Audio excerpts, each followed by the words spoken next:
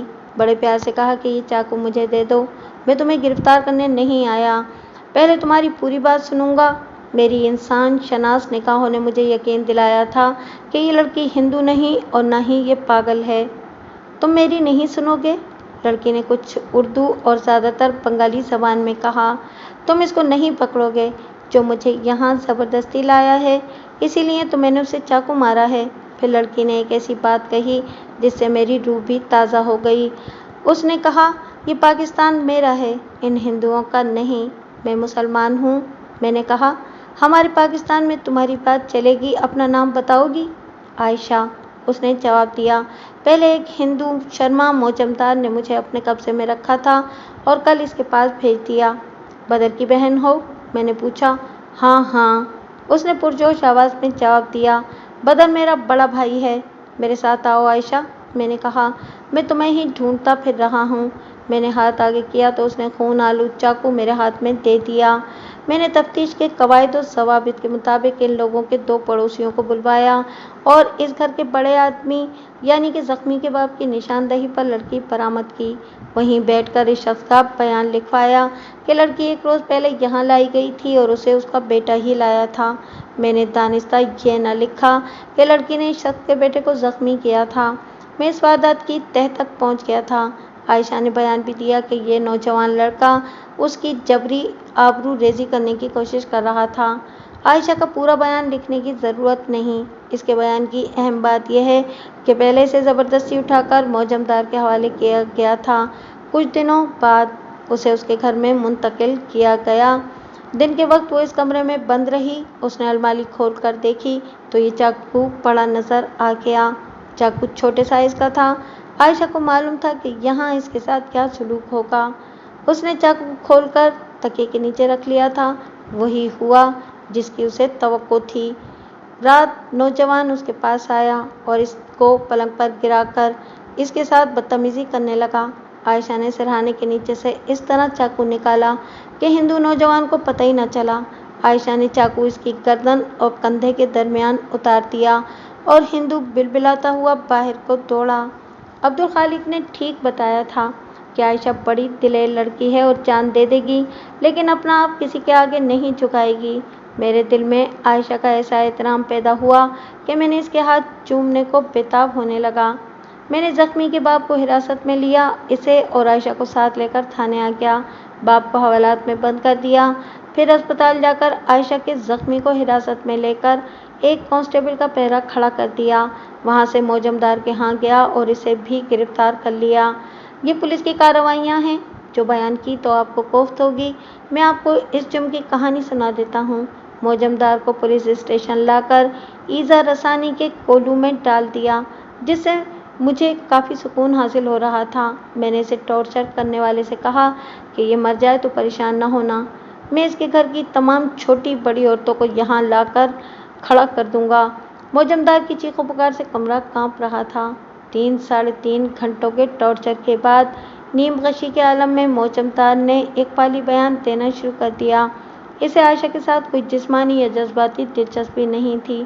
اس نے ہندو نے اپنے جیسے کچھ اور لوگ اپنے ساتھ ملا لیے اور مشرقی پاکستان میں رہنے والے ہندوؤں کو کانگریسی لیڈروں نے یہ مشن دیا تھا کہ مشرقی پاکستان میں رہ کر مسلمانوں کی نظریاتی تخریب کاری کرنی ہے اور بنگالی اور غیر بنگالی کے درمیان منافرت پیدا کرنی ہے، اور یہاں کے بنگالی مسلمانوں کے دلوں میں یہ نظریہ پیدا کرنا ہے کہ بنگال صرف بنگالیوں کا ہے، مغربی پاکستانیوں کا نہیں۔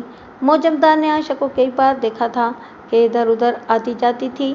اسے یہ بھی معلوم تھا کہ ایک پنجابی عبدالخالق اس کے ساتھ شادی کرنا چاہتا ہے اور یہ بھی کہ ایک بہاری لڑکا عائشہ کے پیچھے پڑا ہوا ہے۔